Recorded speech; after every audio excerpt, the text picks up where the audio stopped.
Heavy বোন show quality এরকম actually কিছু হয় না। এর বাবা হচ্ছে ডেগিনজিজের লাইন ব্রিডিং এর, আচ্ছা আর মা হচ্ছে ডেস্ট্রয়ার ভার্মাউজের মেয়ে। যে কোনো জিনিস ইম্পোর্ট করতে গেলে তার ট্রান্সপোর্টেশন কস্ট আছে, প্লাস বাইরের দেশ থেকে যখন আসছে তারও একটা কস্টিং এর ব্যাপার থাকে। সিলেকশন অফ দেয়ার পেরেন্টস, তাদের রেয়ারিং, তাদের কস্টিং। সুলতান ফুজার্সও আছে, হ্যাঁ তার সাথে আপনার ডক্টর টিমিন্টল লাইন আছে। একটা বাচ্চার 60 to 70% ডিপেন্ড করে তার মায়ের ওপর। ফুটবলারও যেমনি একদিনে মাঠে ফুটবল খেলতে যায় না, একদম। একইভাবে এরাও কিন্তু ওই একদিন আমি ট্রেনিং দিলাম চলে গেল সেটা কিন্তু নয়। বাবা হচ্ছে ডিরেক্ট সার্বিয়া ইম্পোর্ট। আচ্ছা বার্নিং ভর্মাউস পিকুসা বলে ডগটার নাম। হ্যাঁ ভর্মাউস পিকুসা ক্যানেল থেকে এসছে। অনেক টিক্স হলে তখন হয়তো সেটা কনসার্ন, সেটা কিন্তু নয়। এটা পুরোপুরি একটা রং কনসেপ্ট। এসে বাচ্চা ভালো করে দেখে মা দেখে নিয়ে যাওয়ার জন্য 24 আওয়ার্সে তার যা বডি ওয়েট সেই বডি ওয়েটের 10% আপনাকে খাবার দিতে হবে। কারণ লাইন ব্রিডিং জিনিসটা আলাদা, ইনব্রিডিং জিনিসটা আলাদা। রটফিলার যেরকম ওবিডিয়েন্টও হয়, এবার পুরোটাই হচ্ছে তার মালিকের ওপরে, সে কিভাবে রাখবে। আমার লাস্ট ব্রিডিং এর থেকে যেন আমার নেক্সট যে ফিউচার যে ব্রিডিং আসছে এটা যেন আরো বেটার হয়। ফার্স্ট টাইম যদি কেউ নিয়ে থাকেন তো ফিমেলটাই নেওয়া বেটার। কোনো বাচ্চার ক্ষেত্রেই ওদের কিন্তু জয়েন্ট প্রপার তৈরি হয় না, হ্যাঁ ওগুলো কার্টিলেজ থাকে। অনেকেই মনে করে না ভালো জিনিস কমে, হ্যাঁ সেটা কখনোই পসিবল নয়। দামের আমি যেটা আস্কিং রেখেছি সেটা হচ্ছে 50,000।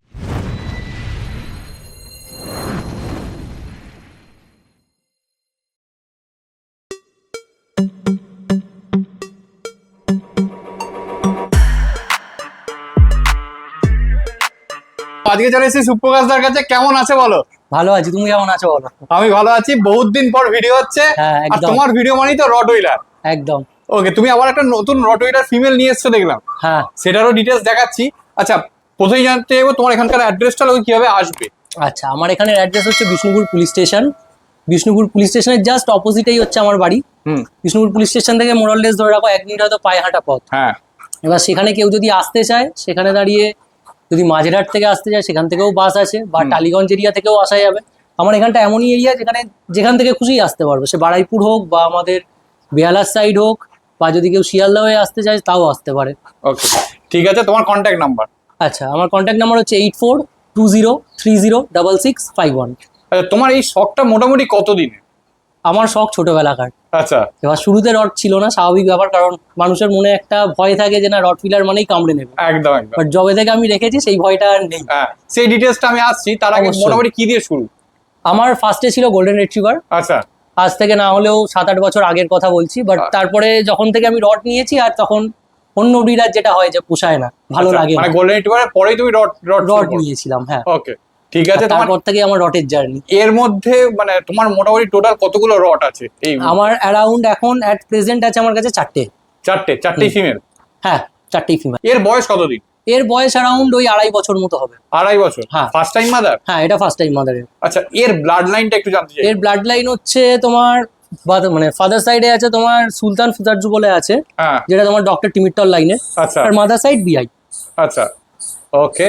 দেখে না, এর পেপার তো আছে নিশ্চয়ই? হ্যাঁ অবশ্যই, পেপার মাইক্রোচিপ সব আছে। আচ্ছা, এর পেপারটা আমি দেখবো একটুখানি। হ্যাঁ আচ্ছা, পরিষ্কার দেখে না, মানে আমি দেখবো মানে কি দর্শকদের একটু দেখাবো, মানে এর টোটাল মানে পেপারটায় কি কি ব্লাড লাইন আছে সেটা একটু দেখাবো। হ্যাঁ হ্যাঁ আচ্ছা, নিশ্চয়ই। আরেকটা জিনিস, ডেলিভারি তোমার কি অ্যাভেলেবেল আছে সেটা জিজ্ঞেস করা? ডেলিভারি আমার অল ওভার ইন্ডিয়ায় ডেলিভারি আছে, কিন্তু আমি সাধারণত বাচ্চা এমনি নর্মাল পাঠাই না। হ্যাঁ আমার বিশ্বস্ত যারা লোক থাকে তাদেরকে দিয়েই আমি পাঠাই। তো আচ্ছা। এবার সেই ক্ষেত্রে কেউ যদি ডেলিভারি নিতে চায় তো তার কন্ট্যাক্ট নাম্বার আমি দিয়ে দেবো, তার সাথে ডিরেক্ট কন্ট্যাক্ট করে নিতে পারবেন। ওকে। তবে আমি সবসময় প্রেফার করি যে যদি কারোর এসে নেওয়ার মতো পজিশন থাকে, হ্যাঁ সেটা 2 ঘন্টা হোক কি 3 ঘন্টা হোক, ডাজেন্ট ম্যাটার, হ্যাঁ এসে বাচ্চা ভালো করে দেখে মা দেখে নিয়ে যাওয়ার জন্য। কেউ যদি বাবাও দেখতে চায় তো সেই ক্ষেত্রে বাবাকেও দেখানো সম্ভব। হ্যাঁ এইবারে আমার যে লিটারটা এখন অ্যাট প্রেজেন্ট আছে, এর বাবা হচ্ছে ডিরেক্ট সার্বিয়া ইম্পোর্ট। আচ্ছা বার্নিং ভর্মাউস পিকুসা বলে ডগটার নাম। হ্যাঁ ভর্মাউস পিকুসা ক্যানেল থেকে এসছে। আচ্ছা, তো সেই ডগটাকেও যদি কেউ টাইম নিয়ে আসতে পারে তো আমি দেখিয়ে দেবো। ওকে, ঠিক আছে। এবার যে কোশ্চেনটা তুমি করছিলে, মানে যে প্রথমেই বলছিলে, সেটা হচ্ছে মানে লোকে প্রথমেই যেটা ভয় পায় যে রটউইলার মানেই খুব অ্যাগ্রেসিভ, রটউইলার মানেই খুব মানে ফেরোসাস, মানে গার্ড ডগ, মানে ছিঁড়ে খেয়ে নেবে, টুটি ছিঁড়ে নেবে, এইরকম একটা মানে লোকের ধারণা থাকে। তো সেই ক্ষেত্রে তুমি কি বলতে চাইবে? লোকের এরকমও ধারণা থাকে যে রড মানে নিজের মালিককেই যে কামড়ে খেয়ে নেবে, হ্যাঁ, এরকম টুটি একটা ছিঁড়ে নেবে। ব্যাপার। কিন্তু সেটা একদমই নয়। হ্যাঁ এইগুলো মেনলি হচ্ছে তারাই বলেন, হ্যাঁ তাদের মধ্যে দেখবেন 90% তাদের বাড়িতে নেই, হ্যাঁ মানে তারা কোনোদিন রটউইলার পোষেই নি। হ্যাঁ এটা হচ্ছে মানুষের মানে মুখে মুখে চলে আসা জিনিস। অ্যাকচুয়ালি কিন্তু রড অ্যাগ্রেসিভ হয় না। রটউইলার যেরকম ওবিডিয়েন্টও হয়, এবার পুরোটাই হচ্ছে তার মালিকের ওপরে, সে কিভাবে রাখবে, তার বিহেভিয়ার, তার অ্যাটিটিউডটাই তার কুকুরের মধ্যেই আসবে। একদম। সেটা শুধু রড বলে না, যে কোনো ব্রিডের ক্ষেত্রে সেম। তো আমি প্রেফার করব যারা রড ট্যাকেল করতে পারবেন, হ্যাঁ যাদের সেই মেন্টালিটি আছে, হ্যাঁ। তারাই নেবেন। ওকে। আচ্ছা, আরেকটা জিনিস বলা হয়, রডকে বলা হয় পাওয়ার মেশিন, ঠিক একদম। আছে? তো সেক্ষেত্রে ফার্স্ট টাইম যারা নিচ্ছে তারা কি রট হুইলার নেওয়া উচিত, আর নিলেও মেল না ফিমেল কোনটা নেওয়া উচিত সেটা যদি একটু রড হুইলারের ক্ষেত্রে আমি বলবো যে ফার্স্ট টাইম যদি কেউ নিয়ে থাকেন তো ফিমেলটাই নেওয়া বেটার। আচ্ছা অ্যাজ বিকজ কারণ মেলের ক্ষেত্রে অ্যাকচুয়ালি যখন 1.5 বছর 2 বছর হয়ে যায় তখন একটু প্রবলেম অ্যারাইজ করে। হ্যাঁ বাট তাছাড়া যদি ছোট অবস্থায় যদি কেউ নিতে চায় হ্যাঁ। সেই ক্ষেত্রে কেউ এই ডিফারেন্সটা বুঝতে পারে না। বাট যত আস্তে আস্তে বড় হয়, ধরুন 1.5-2 বছর হয়ে যাবে, যখন একটা ম্যাচিউরিটি আসবে, হ্যাঁ। তারপরে কিন্তু মেলের ক্ষেত্রে একটু প্রবলেম হয়। আচ্ছা যারা ট্যাকেল করেননি কখনো তারা কিন্তু মেনটেন করাটা একটু টাফ হয়ে যায়। আচ্ছা টাফ মানে যে একদম রাখতেই পারবে না সেটা না, রাখতে হ্যাঁ। পারে অনেকেই। আমার এরকম অনেক ফার্স্ট টাইম ওনার আছে যাদের কাছে রড আছে হ্যাঁ এবং আমার থেকেও নিয়েছে তারা। হ্যাঁ এবার এরপরেও আর একটা জিনিস যেটা ডিপেন্ড করে সেটা হচ্ছে ব্লাড লাইন। হ্যাঁ এবার যদি ব্লাড লাইন যদি বাইটার হয় সেই ক্ষেত্রে ম্যাক্সিমাম চান্সেস থাকে যে মানে তার প্রোজেনিতেও সেগুলো সে ট্রান্সফার করে, আচ্ছা। যার ফলে একটু বাবা মা দেখে নেওয়াটাই বেটার। রট আর ডোবারম্যানের ক্ষেত্রে খুব ধরা হয়, আর জার্মান শেফার্ডের জার্মান ক্ষেত্রেও ক্ষেত্রেও হয়। আছে। হ্যাঁ, তো সেক্ষেত্রে সেইটা মানে বোঝার উপায় কি? আর একটা সব থেকে বড় কথা, এইগুলোর সব থেকে আগে যেটা একটা ভালো রড বোঝার উপায় কি? আচ্ছা, অবশ্যই সেখানে একটা অ্যানাটমির তো ব্যাপার থাকেই। হ্যাঁ যেরকম অ্যানাটমি থাকে সেরকম হেড প্রোফাইলও থাকা দরকার, কারণ এখনকার বেশিরভাগ রড হচ্ছে ওই মুখ বেরিয়ে যাচ্ছে সরু, ছুঁচলো। ওগুলো অ্যাকচুয়ালি সত্যি কথা বলতে রট হুইলার না, আমি অন্তত মনে করি না সেগুলো। হ্যাঁ রট হবে মানে মানুষ দেখলে যেন বলে যে না এটা একটা রট হুইলার, হ্যাঁ এটা ডবারম্যান নয়। একদম। তো সেখানে দাঁড়িয়ে এবার পুরোটাই প্রেফারেন্সের ব্যাপার। হুম। অনেকে প্রেফার করে যে না রোগা পাতলা হবে, বাট রোগা পাতলা আমার পছন্দ নয়। এটা আমার ধরুন ফিমেল 2.5 বছর বয়স, হ্যাঁ একটা রটের ক্ষেত্রে সাধারণত একটা রড ম্যাচিওর করে ধরে নিন 2.5 থেকে 3 বছর, হ্যাঁ এরকম টাইম লেগে যায় তার পুরোপুরি ডেভেলপমেন্ট আসতে। তো সেখানে দাঁড়িয়ে এখনো বলতে পারেন যে এখনো ডেভেলপ হবে। এটা আমরা যে কোনো একটা মোবাইল কিনতে গেলেও প্রচুর রিসার্চ করি, অবশ্যই তো সেক্ষেত্রে একটা মানে যেটা মানে লাইফ মানে একদম মানে জ্যান্ত একটা বাচ্চার মতো তাদের বাচ্চা কাছে। নিয়ে কিনছে, সেটার সম্পর্কে একটু রিসার্চ না করে। অবশ্যই।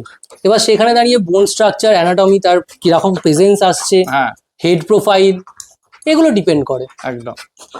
যে হেভি বোন শো কোয়ালিটি এরকম অ্যাকচুয়ালি কিছু হয় না, হ্যাঁ পুরোটাই হচ্ছে আপনার বাচ্চার কোয়ালিটি কিরকম, আর তার বেসিসেই আপনার দাম হয়। এবং তার সাথেও যেটা ডিপেন্ড করে সেটা হচ্ছে ব্লাড লাইন। একদম।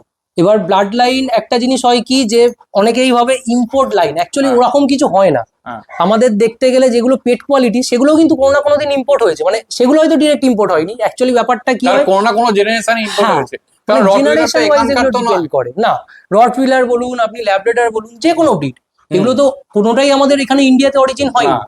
এগুলো হয়েছে বাইরে থেকে। হ্যাঁ এবার বাইরে থেকে যখন অরিজিন হয়েছে সেখান থেকে যখন তারা এসছে, মানে তার পেরেন্টস হয়তো আসেনি, তার কোনো না কোনো জেনারেশন এসছে। হ্যাঁ এবার সেখান থেকে সেটা হতেও পারে হয়তো 50th জেনারেশন, হ্যাঁ সেটা হতেই পারে।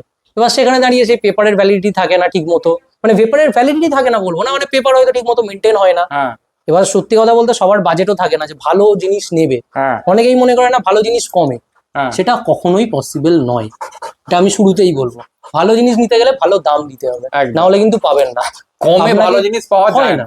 এবার স্বাভাবিক ব্যাপার, ধরুন আপনাকে যদি আমি এখন বলি যে 2 লাখ টাকার আমি একটা আপনাকে ব্যাগ দিচ্ছি, হ্যাঁ সেটা আমি 1 লাখ টাকায় আপনাকে দিয়ে দেবো, আপনি হয়তো শুরুতে খুব খুশি হবেন হ্যাঁ যে না আমি পেয়ে গেলাম এত কমে, হ্যাঁ কিন্তু সেটা কিন্তু নয়। At the back of the mind আপনি যদি সেন্সিবল হন, হ্যাঁ। আপনার এটা মাথায় থাকবে যে না এটা কি করে হতে পারে, হ্যাঁ 2 লাখ টাকার জিনিস আমি 1 লাখ টাকায় কি করে পাবো, একদম। সেটা হয় না কখনো। কারণ যখন ইম্পোর্ট হচ্ছে, যে কোনো জিনিস ইম্পোর্ট করতে গেলে তার ট্রান্সপোর্টেশন কস্ট আছে, প্লাস বাইরের দেশ থেকে যখন আসছে তারও একটা কস্টিং এর ব্যাপার থাকে, সেটা ওই হাজারের গল্প থাকে না সেখানে, সেখানে লাখের গল্প চলে আসে। একদম একদম। তো এবার স্বাভাবিক ব্যাপার, তার যখন আপনি প্রোজেনি নেবেন সেটা কখনোই যদি ফার্স্ট জেনারেশন হয়ে থাকে হ্যাঁ। সেটা কখনোই আপনি কমে পাবেন না। তো মাকে দেখানোর পর বাচ্চাগুলো চলে এসেছে, দেখো এখানে টোটাল কটা বাচ্চা হয়েছিল? আমার টোটাল এই লিটারে 7টা বাচ্চা ছিল। 7টা বাচ্চা, কটা মেল কটা ফিমেল? এই লিটারে 5টা মেল 2টো ফিমেল। এখন কটা বাচ্চা আছে? এখন অ্যাট প্রেজেন্ট আমার বাড়িতে আছে 5টা। 5টা? হ্যাঁ, ওকে। তো তার মধ্যেও কিছু বুকড আছে হ্যাঁ আর কিছু অ্যাভেলেবেল আছে। কিছু অ্যাভেলেবেল আছে, ওকে। হ্যাঁ। এবার বাচ্চাগুলোর বয়স একটু জানতে চাইবো। বাচ্চাগুলোর এজ আজকে অ্যারাউন্ড 52 to 53 ডেজ। আচ্ছা, ডিওয়ার্মিং কটা? ডিওয়ার্মিং এখন বাচ্চাগুলোর হচ্ছে 18 দিন থেকে আমি ডিওয়ার্মিং স্টার্ট করে থাকি, হ্যাঁ তো সেখানে 18 দিন পর থেকে এবার 15 দিনের গ্যাপে গ্যাপে ডিওয়ার্মিং হতে থাকে। আচ্ছা এদের যতদিন না 3.5 মাস বয়স হয়, আচ্ছা। তো এবার সেই অনুযায়ী মোটামুটি অ্যারাউন্ড 3টে তো হয়েই গেছে। 3টে হয়ে গেছে। হ্যাঁ, এবার ওটা রেকর্ড চেক করে বলতে হবে। আচ্ছা, ভ্যাকসিনেশন? ভ্যাকসিনেশন পাপ্পি টিপি ভ্যাকসিন আমি করাইনি এই বাচ্চাগুলোকে। আচ্ছা আমি 45 ডেজের পর ডিরেক্ট আমার DHPPIL4 করা আছে vaccine। ওকে। বডি ওয়েট কি আছে বাচ্চাগুলো? Body weight around 6 KG body weight হয়ে যাবে। 6 কেজি বডি ওয়েট হয়ে যাবে। হুম হুম ঠিক আছে, দেখে নাও একদম পুরোপুরি অ্যাক্টিভ।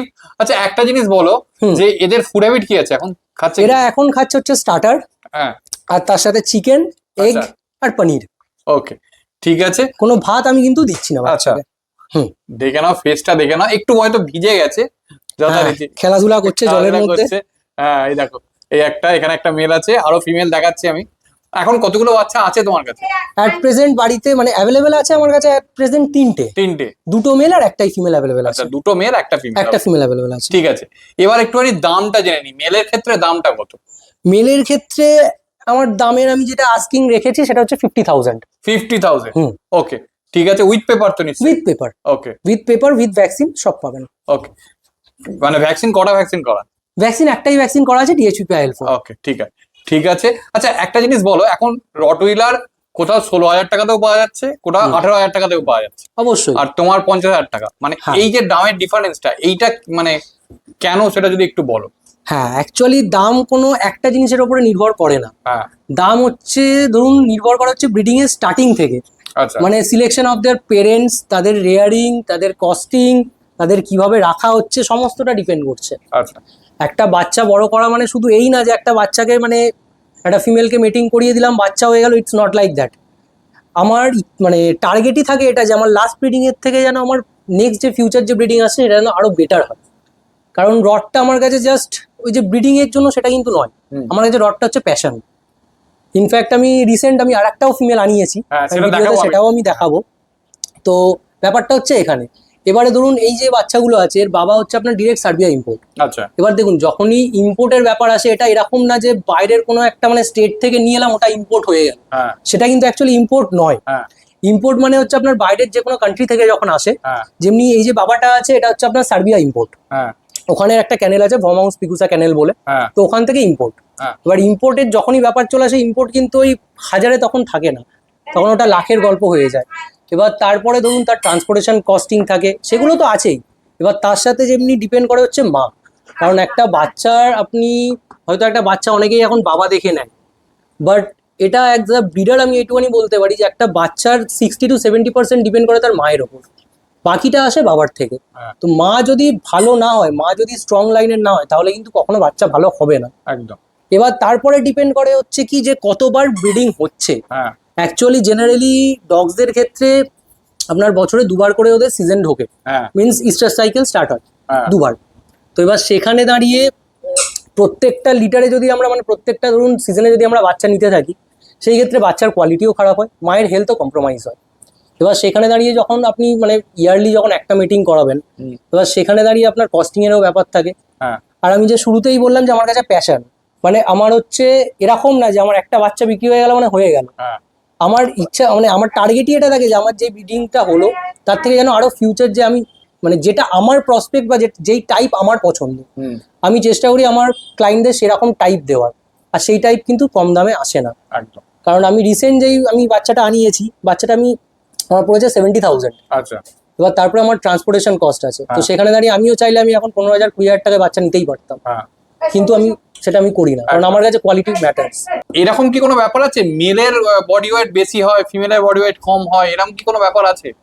হ্যাঁ, এটা তো অ্যাডাল্টের ক্ষেত্রে সেই ক্ষেত্রে মেল ফিমেলের বডি ওয়েট ম্যাটার করবেই, হ্যাঁ কারণ সেখানে দাঁড়িয়ে মেল সাধারণত বড় হয় সাইজে, হ্যাঁ হেড প্রোফাইল বলুন বা ওভারঅল স্ট্রাকচার বলুন বড় হবে হ্যাঁ compare to female. Okay but তার মানে এই না যে ফিমেল কোনো অংশে কম থাকে। হ্যাঁ যেমনি আমার এই যে লিটারটা এট প্রেজেন্ট আছে, এই লিটারে আমার পিক অফ দ্য লিটার কিন্তু ফিমেল।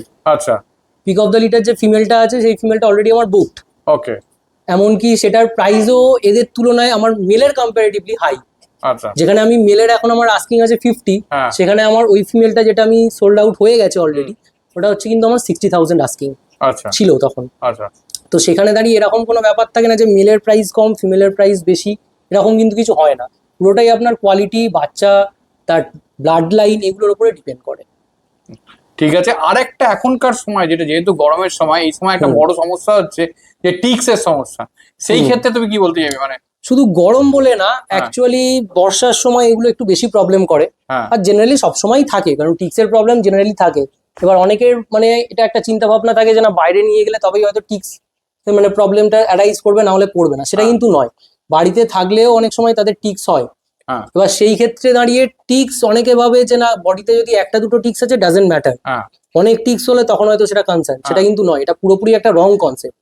কারণ টিক্সের ব্যাপারটা হচ্ছে, ধরুন যদি আপনার কুকুরের গায়ে যদি একটাও পোকা থাকে হ্যাঁ আর তার মধ্যে যদি প্রোটোজোয়া প্রেজেন্ট থাকে, হ্যাঁ। ওই একটা মানে পোকাই আপনার যথেষ্ট আপনার কুকুরটাকে মারা যাওয়ার জন্য। আচ্ছা তো সেখানে দাঁড়িয়ে আমি সবসময় সবাইকে সাজেস্ট করি যে কুকুরের গায়ে সবসময় মাথায় রাখবেন, যে কোনো ডগস আপনার কাছে থাকুক না কেন, গায়ে যেন কোনোভাবেই পোকা না আসে। আচ্ছা তার জন্য এখন বিভিন্ন টাইপের মেডিকেশন আছে, হ্যাঁ আপনি গায়েও লাগাতে পারেন, খাওয়াতেও পারেন, স্পট অন আছে।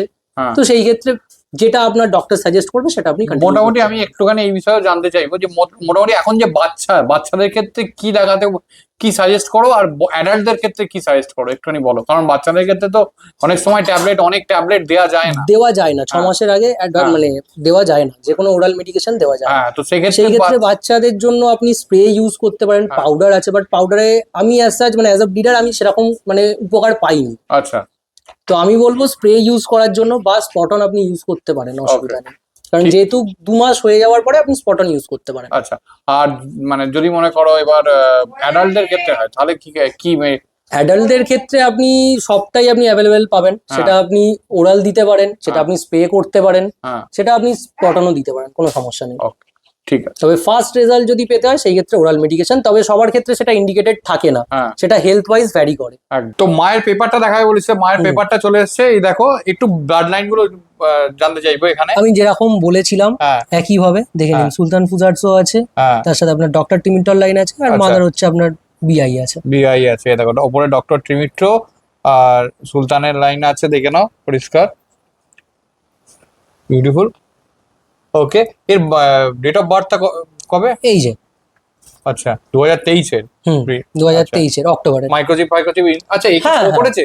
না, কারণ শো করা, সত্যি কথা বলতে আমি এর আগেও বলেছিলাম হ্যাঁ। যে শোটা কিন্তু মানে কুকুর রাখা এটা এতটা ইজি নয়। আচ্ছা কারণ তার পুরোপুরি আলাদা মেনটেনেন্স আছে, তার হ্যাঁ। পেছনে টাইম দেওয়ার ব্যাপার আছে। ফুটবলারও যেমনি একদিনে মাঠে ফুটবল খেলতে যায় না, একদম একইভাবে এরাও কিন্তু ওই একদিন আমি ট্রেনিং দিলাম চলে গেল, সেটা কিন্তু নয়। হ্যাঁ একটা লং প্রসেস, লং ট্রেনিং এ রাখতে হবে, তবে গিয়ে কিন্তু আপনি শোতে নামাতে পারবেন। একদম এবার পেপার রাখা মানে, হ্যাঁ, এবার অনেকেই এই কোশ্চেনটা আমাকে করে যে দাদা আমি পেপার নেবো কেন, হ্যাঁ আমার দরকার নেই পেপার। এক্স্যাক্টলি এখানে একটা আমি ব্যাপারটা বলি, ধরুন আপনি একটা বাচ্চা নিয়ে গেলেন আমার থেকে, হ্যাঁ এবার স্বাভাবিক ব্যাপার বাচ্চাটা যখন ভালো হবে, সেটা মেল হোক কি ফিমেল হোক, হ্যাঁ এবার মেলের ক্ষেত্রে ব্যাপারটা কি হয়ে যায় যে ধরুন আপনার মেলটা খুব সুন্দর হলো দেখতে, হ্যাঁ সেখানে দাঁড়িয়ে আপনার অ্যারাউন্ডে যদি কোনো ফিমেল ওনার থাকে, সে হয়তো আপনাকে অ্যাপ্রোচ করবে মিটিং এর জন্য। হ্যাঁ এবার সেই ক্ষেত্রে আপনার কাছে যদি পেপার থাকে, আপনি এটা আপনি ক্ল্যারিফাই করতে পারবেন যে আপনার ওটা ইনব্রিডিং হচ্ছে কিনা। হ্যাঁ কারণ লাইন ব্রিডিং জিনিসটা আলাদা, আর ইনব্রিডিং জিনিসটা আলাদা। ইনব্রিডিং এর জন্য কিন্তু জেনেটিক প্রবলেম গুলো অ্যারাইজ করে যায়। একদম সেটা অনেক মানে অনেক কিছু হতে পারে, সেটা আপনার হিপ ডিসপ্লেসিয়া হোক, আপনার মানে চোখের প্রবলেম হোক, এগুলো অনেক কিছু প্রবলেম হতে পারে। হ্যাঁ তো সেগুলোকে অ্যাভয়েড করার জন্য, যাতে সেই প্রবলেমগুলো না আসে, আপনার পেপার রাখাটা দরকার। এবার তার থেকেও বড় কথা, আপনি এত দাম দিয়ে নেবেন, হুম, আমি তো আপনার থেকে পেপার তো এক্সট্রা কোনো চার্জ করছি না, একদম কারণ পেপারের আমি কোনো এক্সট্রা চার্জ কারোর থেকে আজ অব্দি নিইনি আর কোনোদিন নেবও না। হ্যাঁ পেপার আমার বাচ্চার সাথেই থাকে, আমার বাচ্চার দাম পুরোপুরি তার ব্লাড লাইন যেরকম হবে, তার বাবা মা যেরকম হবে, তার বেসিসেই দামটা হয়। আচ্ছা আর বাচ্চাগুলোর তো পেপারে অ্যাপ্লাই হয়ে গেছে? হ্যাঁ, বাচ্চার পেপার অ্যাপ্লাই হয়ে গেছে, আমি তোমাকে রিসিপ্ট দেখিয়ে দেবো, তুমি একবার শো করে দিও। একদম একদম ঠিক আছে। আর বাকি তো সমস্ত কিছু ডিটেলস তোমাকে ফোন করে তুমি বলেই দেবে। হ্যাঁ, যাবতীয় যা ডিটেলস আছে বা কারোর যদি কিছু জানার হয় ফোন করবেন, অবশ্যই আমি গাইড করে তো দেবো। সুপ্রকাশ ভাই এইটার কথাই বলছিলেন নাকি? হ্যাঁ এই ফিমেলটাই নিয়ে এসছো? হ্যাঁ, এর এখন কারেন্ট এজ হচ্ছে অ্যারাউন্ড 3 মান্থস। 3 মাস, ওকে। সেই লেভেলের বাচ্চা আছে গো। আচ্ছা এর ব্লাড লাইনটা একটু জানতে চাইবো। এর বাবা হচ্ছে ডেগিনজিজের লাইন ব্রিডিং এর, আচ্ছা আর মা হচ্ছে ডেস্ট্রয়ার ভার্মাউজের মেয়ে। ওকে, খালি কোয়ালিটি দেখো, পরিষ্কার রিঙ্কেজ, proper marking, deep tan colour. ও বডি ওয়েট কি আছে গো? বডি ওয়েট অ্যারাউন্ড এর 9 to 10 কেজিস। 9 to 10 কেজিস, ওকে। ফেসটা দেখো, এর ফেসটা দেখলে অনেকটা বুঝতে পারবে। ও বিউটিফুল ফেস আছে। আচ্ছা একটা জিনিস একটুখানি জানার, মানে প্রথমে আমি কোশ্চেনটা করেছিলাম, সেটা পুরোপুরি কমপ্লিট হয়নি। সেটা হচ্ছে এদের ক্ষেত্রে একটা মানে প্রবলেম যেটা সব থেকে বেশি দেখা যায়, সেটা হচ্ছে হিপ ডিসপ্লেসিয়া। তো সেই বিষয়ে কি বলতে চাইবে? এবার ওটা হচ্ছে মেনলি সাধারণত জেনেটিক ব্যাপারটা হয়, হ্যাঁ যে বাবা মার থাকলে বাবা মার থেকে আসে। এবার সেখানে আমি আমার ফিমেল দেখিয়েছি, বাবা তো বললামই যে ডিরেক্ট ইম্পোর্ট। এবার সাধারণত যখন ইম্পোর্ট হয় হ্যাঁ ওগুলো ব্লাড টেস্ট করে হেলথ টেস্ট করেই তবে আসে, একদম। তো সেখানে আসার কথা থাকে না। এবারে হ্যাঁ, এবার তারপরেও একটা ব্যাপার থাকে, সেটা হচ্ছে যে অনেকে নিয়ে গিয়ে কি করে ফ্লোরে ছেড়ে দেয়। হ্যাঁ এবার বাচ্চা বেলায়, এটা আমি আগেও অনেকবার বলেছি, যে বাচ্চা বেলায় ডিরেক্ট যদি আপনারা স্লিপারি ফ্লোরে ছেড়ে দিয়ে থাকেন সেই ক্ষেত্রে কিন্তু প্রবলেম হয়। অ্যাকচুয়ালি যে কোনো বাচ্চার ক্ষেত্রেই ওদের কিন্তু জয়েন্ট প্রপার তৈরি হয় না, হ্যাঁ ওগুলো কার্টিলেজ থাকে। একদম। এবার জয়েন্ট প্রপার তৈরি হতে হচ্ছে আপনার মোটামুটি ধরে নিন অ্যারাউন্ড 4 to 5 months টাইম লাগে। হ্যাঁ এবার তার আগে যখনই আপনি ধরুন স্লিপারি ফ্লোরে ছেড়ে দিচ্ছেন, হুম। তখন কি হয় যে বারে বারে আপনার স্লিপ খায় বাচ্চাগুলো। হ্যাঁ এবার সেটা বসার সময় হোক বা ওঠার সময় হোক, বারে বারে বাচ্চাগুলো স্লিপ খায়, হ্যাঁ যার ফলে কি হয়ে যায় ওদের জয়েন্টগুলো তখন ওদের প্রবলেম করে। যার জন্য ছোটবেলায় চেষ্টা করবেন যতটা পারবেন রাফ সারফেসে রাখার, along with that proper calcium, vitamins, minerals. এবার যদি জয়েন্ট সাপোর্টের প্রয়োজন হয় তো সেগুলো দিতে লাগবে, তাহলে কি ওই প্রবলেমটা অ্যারাইজ করে না। আচ্ছা, আর আরেকটা জিনিস আমি একটু জানতে চাইবো, এর কি কোনো, এর তো এখন মানে মোটামুটি বললে 3 মাস, হ্যাঁ 3 মাস চলছে, তো এর কোনো মেডিসিন চলছে? মেডিসিন দেখুন, কোনো বাচ্চারই আমার কাছে মেডিসিন চলে না, হ্যাঁ সবই হচ্ছে সাপ্লিমেন্ট। হ্যাঁ এবার সাপ্লিমেন্টের মধ্যে ধরুন লিভার টনিকটা একটু চলে, হ্যাঁ এবার তার সাথে হজম আছে, ভিটামিনস আছে, মিনারেলস আছে।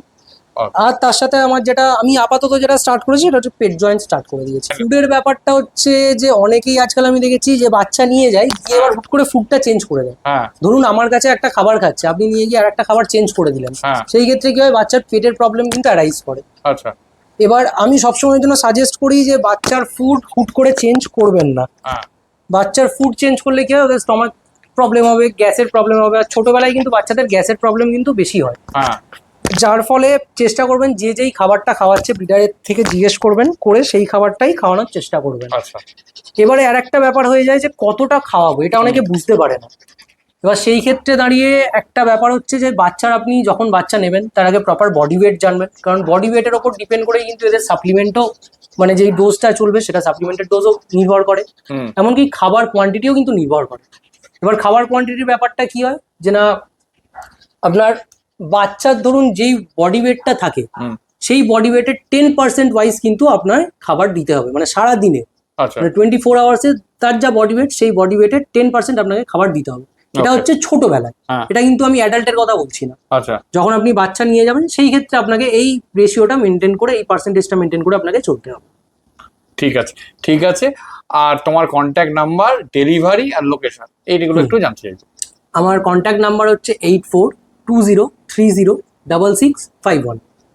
আমার আর লোকেশন হচ্ছে বিষ্ণুপুর। হ্যাঁ আমার ল্যান্ডমার্ক বলতে পারেন বিষ্ণুপুর পুলিশ স্টেশন, ঠিক তার অপোজিটেই। এটা বিষ্ণুপুর, আগেই বলে দিই, অনেকেই ভাবছে হয়তো বিষ্ণুপুর বাঁকুড়া বাঁকুড়া বিষ্ণুপুর, বিষ্ণুপুর। কিন্তু এটা হচ্ছে আমতলা বিষ্ণুপুর। হ্যাঁ ঠিক এটা আছে, হচ্ছে আপনার ডিএইচ রোডের ওপর। হ্যাঁ, কারণ এটা মানে তোমার কলকাতা থেকে মানে খুব বেশি ডিস্টেন্স। আর এছাড়া আমাকে ফোন করবেন, যারা হ্যাঁ। ইন্টারেস্টেড থাকবেন ফোন করবেন, অবশ্যই আমি পুরো গাইড করে দেবো। একদম একদম। দরকার পড়লে আমি লাইভ লোকেশনও শেয়ার করে দেবো। আচ্ছা, আরেকটা জিনিস, তোমার ডেলিভারি কি অ্যাভেলেবেল আছে? আচ্ছা, আমার ডেলিভারি আপনি অল ওভার ইন্ডিয়ায় আমার ডেলিভারি হয়। এবার হ্যাঁ। সেই ক্ষেত্রে আমি বাচ্চা ডিরেক্ট ওইভাবে পাঠাই না। হ্যাঁ আমার যে ডেলিভারি যে করে আমি হ্যাঁ। তার নাম্বার প্রোভাইড করে দেবো, হ্যাঁ কারণ আমি যাকে তাকে দিয়ে আমি বাচ্চা দিই না, আমার বিশ্বস্ত লোক ছাড়া আমি বাচ্চা দিই না। তো হ্যাঁ। সেখানে দাঁড়িয়ে আমি তার নাম্বার দিয়ে দেবো, তার সাথে কথা বলে নেবেন। এবার ডেলিভারি চার্জ যা হবে সেটা তাকে দিয়ে দিলে সে নিয়ে চলে যাবে। Okay. তবে আর একটা জিনিস এখানে আমি কভার করবো, যে যেই ক্ষেত্রে বাচ্চার ডেলিভারি হবে সেই ক্ষেত্রে কিন্তু বাচ্চার ফুল পেমেন্ট ছাড়া বাচ্চা কিন্তু যাবে না। ওকে। এবার সেখানে দাঁড়িয়ে যে নেবে, হ্যাঁ এবার একটা ব্যাপার থাকে যে ট্রাস্ট, হ্যাঁ কারণ সবাই সেটা করে উঠতে পারে না যে না একদম। আমি এত টাকা দিয়ে দেবো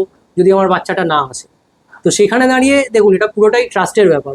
আমি যেই বাচ্চাটাকে ডে 0 থেকে বড় করছি হুম সেটাই কিন্তু যে একটুখানি ব্যাপার তা নয়, তার পেছনে সেরকম মানে ইনভেস্টমেন্ট আছে, সেরকম কষ্টও আছে।